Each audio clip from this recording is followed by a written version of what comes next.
வணக்கம். இப்போ நம்ம கடல் மீன் குழம்பு எப்படி செய்வதுன்னு பார்க்கலாம். இந்த மீன் பேர் சங்கரா மீன். இது ஃப்ரெஷ் மீனாக இருக்கிறதுனால நல்லா டேஸ்ட்டாக இருக்கும்.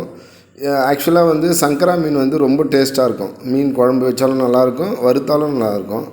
இது எப்படி செய்யலாம், ஈஸியான முறையில் எப்படி செய்யலான்னு வாங்க பார்க்கலாம். நான் 1 கிலோ சங்கரா மீன் இதுக்கு எடுத்து வச்சுருக்கேன். 2 டேபிள் ஸ்பூன் ஆயில் விட்டுட்டு நல்லா எண்ணெய் காஞ்ச பிறகு 2 பெரிய வெங்காயம்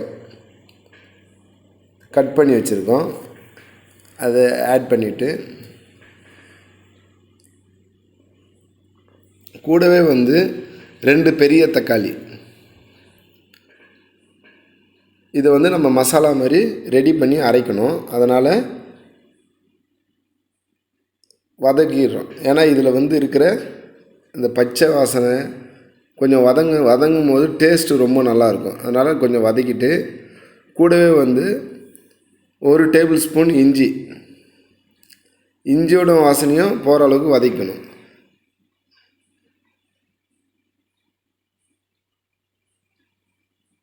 நல்லா வதக்கிட்ட பிறகு இதை நம்ம மிக்ஸி ஜாரில் போட்டு அரைக்க போகிறோம். தனி மிளகாய்த்தூள் 1 டீஸ்பூன், இதுக்கு தேவையான அளவுக்கு உப்பு,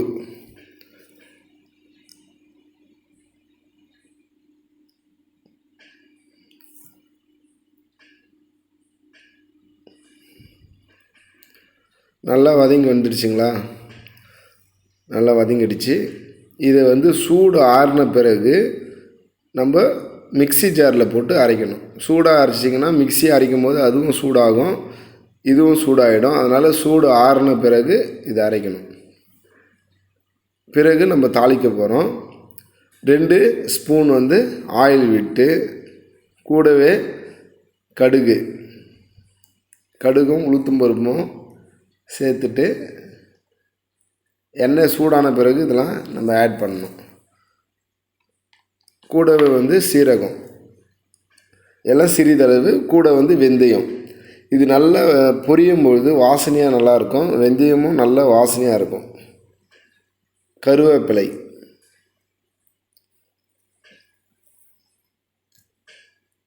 நாலு பச்சை மிளகாய், கூடவே 2 பெரிய வெங்காயம். இதில் எந்த அளவுக்கு நம்ம அதிகமாக மசாலா வெங்காயம் தக்காளி சேர்க்குறோமோ திக்காக இருக்கும், குழம்பு நல்லா திக்காக இருக்கும். உங்களுக்கு தேவைக்கு ஏற்ப பூண்டும் சின்ன வெங்காயமும் ஓரளவுக்கு நான் சேர்த்துக்கிறேன், கொஞ்சம் அதிகமாகவே. டேஸ்ட்டாக இருக்கும் கொஞ்சம் நல்லா. பூண்டும் வேகும்பொழுது நல்ல டேஸ்ட்டாக இருக்கும். நல்லா வதக்கிட்டு திருப்பியும் பெரிய தக்காளி 2 கட் பண்ணதை போட்டு நல்லா வதக்கிங்க. நல்லா வதங்கின பிறகு ஒரு 5 மினிட்ஸ் வதங்கின பிறகு கூடவே உப்பு சேர்க்கும்போது இன்னும் நல்லா நம்மளுக்கு வதங்கும், ஈஸியாக வதங்கிடும். மூடி போட்டு ஒரு 5 மினிட்ஸ் விட்டுட்ட பிறகு நல்லா வேகவும் செய்யும், சீக்கிரமாக நம்மளுக்கு வதங்கிடும். அதனால் மூடி போட்டு நீங்கள் எப்பவுமே வேக வைங்க. இது கூடவே வீட்டில் அரைச்ச மிளகாய்த்தூள் 3 டேபிள் ஸ்பூன் நான் ஆட் பண்ணுறேன். மீன் குழம்புக்கு ரொம்ப முக்கியம் புளி, உப்பு, மிளகாய்த்தூள். அதெல்லாம் நம்ம சேர்க்கும் பொழுது தான் மீன் குழம்பு நல்லா டேஸ்ட்டாக இருக்கும். கொஞ்சமாக சேர்த்திங்கன்னா டேஸ்ட் நீச்சடிக்கிற மாதிரி இருக்கும், ஸ்மெல்லு வரும். அதனால் இது ஓரளவுக்கு அதிகமாகவே சேர்க்கணும், அப்போ தான் டேஸ்ட் நல்லாயிருக்கும். ஆனால் அளவு அதிகமாக கரெக்டாக பார்த்து போடுங்க. விட்டு கொஞ்சம் தண்ணி விட்டு நல்லா வதக்கிக்குங்க. ஏன்னா இது தண்ணி ஆட் பண்ணாததுனால கொஞ்சம் திக்காக இருக்குது, அதனால் தண்ணி விட்டு ஆட் பண்ணிங்க. நான் எண்ணெய் அதிகமாக சேர்க்கலை. எண்ணெய் நிறைய சேர்த்தா நல்லாயிருக்கும், நிறைய பேர் சேர்ப்பாங்க. ஆனால் நம்மளுக்கு தேவையில்லை, 2 ஸ்பூன் சேர்த்தா போதும். நம்ம அரைச்ச அந்த தக்காளி வெங்காயத்தை இது கூட ஆட் பண்ணுறோம். கொஞ்சம் ஓரளவுக்கு கொதி வந்த பிறகு ஆட் பண்ணி இதையும் நல்லா மிக்ஸ்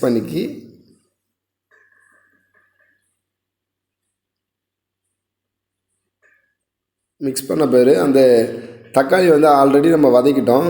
இருந்தாலும் கொஞ்சம் கொதி வரத்துக்காக கொஞ்சம் நேரம் ஒரு 2 மினிட்ஸ் வந்து விட்ட பிறகு நல்லா கொஞ்சம் கொதி வந்துடுச்சிங்களா. இதுக்கு தண்ணி வந்து நான் 1 கிலோ மீன் ஆட் பண்ணுறதுனால 1.5 லிட்டர் தண்ணிக்கு கிட்ட நான் சேர்க்குறேன். உங்களுக்கு தண்ணி வந்து கொஞ்சம் தேவைன்னா ஒரு 2 லிட்டர் கூட சேர்த்துக்கலாம். திக்காக வேணும்னா கொஞ்சம் கம்மியாக சேர்த்துங்க, 1.5 லிட்டர் போதும். தண்ணி ஆட் பண்ண பிறகு நல்லா கொதி வரணும். கொதி நல்லா வரணும். கொதி வந்த பிறகு நம்ம வந்து ஒரு 2 கைப்பிடி அளவு புளி நல்லா ஊற வச்சுக்கோங்க முன்னாடியே. புளி ரொம்ப முக்கியம் மீன் குழம்புக்கு. அதனால் புளியை வந்து கொதி வந்த பிறகு புளியை வந்து சேர்க்கணும். புளி முன்னாடியே சேர்க்கும் போது மீனும் வந்து உடையாது, டேஸ்ட்டும் வந்து அதில் ஊறும். அப்போ மூடி போட்டு நல்லா ஒரு 10 மினிட்ஸ் விட்டுருங்க. நல்லா கொதி வரணும். மீன் குழம்புக்கு ரொம்ப முக்கியம், நல்லா மீன் வந்து கொதிக்கணும். அப்போ தான் டேஸ்ட்டு நல்லாயிருக்கும். நீங்கள் எந்த மெத்தடில் செஞ்சாலும் காரம் உப்பு புளியை வந்து கரெக்டான மெத்தடில் சேர்த்துக்குங்க. நல்லா கொதி வந்த பிறகு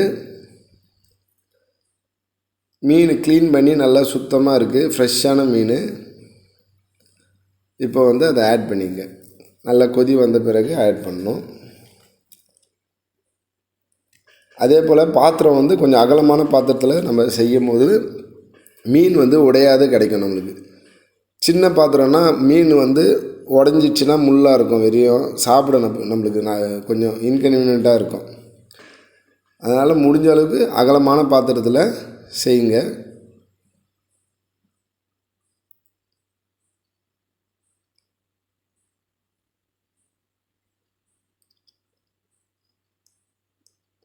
ஓரளவுக்கு லைட்டாக கிண்டி விட்டுங்க. ரொம்ப வந்து கரண்டியை போட்டு கிண்டக்கூடாது. எதனாலனா மீன் வந்து உடஞ்சிரும். அதனால் எப்பவும் பக்குவமாக நம்ம அதை திருப்பி விடணும். இப்போ வந்து நான் மூடியை போட்டு ஒரு 10 மினிட்ஸ் வந்து மீடியம் ஃபயரில் விட்டுறேன். கொதி வந்து இருக்குது, ஆயிலும் கொஞ்சம் மேலே வந்துடுச்சு. நிறைய ஆயில் விட்டிங்கன்னா நிறைய எண்ணெயாக மிதக்கும். அதனால் மீடியமாகவே நீங்கள் யூஸ் பண்ணிக்கோங்க. அதே போல் ஒரு 10 மினிட்ஸுக்கு அப்புறம் மீனை வந்து நல்லா திருப்பி விட்டுடணும். அது திருப்பும் போது பக்குவமாக பதமாக திருப்பணும்.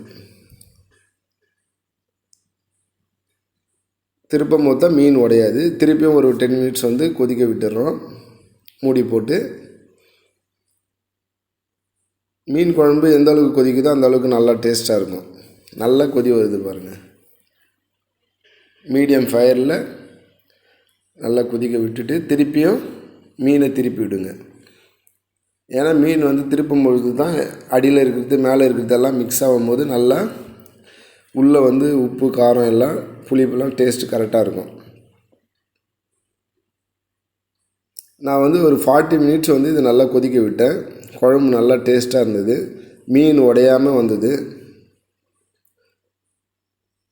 நீங்களும் இதே மெத்தடில் ட்ரை பண்ணுங்கள், ரொம்ப நல்லாயிருக்கும். சாப்பிட்றதுக்கு ரொம்ப நல்லாயிருக்கும். தோசை ரைஸ் எல்லாத்துக்கும் நல்லாயிருக்கும். இந்த வீடியோவை நீங்கள் ஃபுல்லாக பாருங்கள், சப்ஸ்கிரைப் பண்ணுங்கள், நண்பர்களுக்கு ஷேர் பண்ணுங்கள். ஒவ்வொரு வியூவர்ஸும் இதை பார்க்குறதுக்கு ரொம்ப தேங்க்யூ. மீன் வந்து உடையாமல் வந்திருக்கு. நல்லா பாருங்கள், மீன் உடையவே இல்லை. குழம்பு நல்லா காரம் உப்பு வந்து கடைசியாக நீங்கள் செக் பண்ணிக்கோங்க. அதிகமாகவும் காரம் போட்டுறாதீங்க, உப்பும் போட்டுறாதீங்க. உங்களுக்கு தேவைக்கேற்ப நீங்கள் ஆட் பண்ணிங்க. கடைசியாக வந்து கொத்தமல்லியை வந்து போடுறோம், வாசனையாக இருக்கும். கடைசியாக போடும் போது நல்லா வாசனையாக இருக்கும். ஆக்சுவலாக நான் 4 ஸ்பூன் வந்து ஆயில் சேர்த்தேன், அப்பயும் ஆயில் இருக்குது பாருங்கள். அதிகமாக சேர்த்திங்கன்னா ஃபுல்லாக ஆயில் மிதக்கும். அதனால் முடிஞ்ச அளவுக்கு ஆயிலை வந்து கம்மி பண்ணி செய்யுங்க, உடம்புக்கும் ரொம்ப நல்லது. நான் ஒயிட் ரைஸில் சாப்பிட்டேன், ரொம்ப டேஸ்ட்டாக இருந்தது. நீங்களும் ட்ரை பண்ணுங்கள். பசங்களுக்கும் இதை கொடுக்கலாம், ஏன்னா முள் அதிகமாக இருக்காது, ஒரே முள் இருக்கும். ஆனால் சைடில் சின்ன முள் இருக்கும். கொடுக்கும்போது பார்த்து கேர்ஃபுல்லாக கொடுக்கணும். இவ்வளோ நேரம் இந்த வீடியோவை பார்த்ததுக்கு ரொம்ப தேங்க்யூ, நன்றி.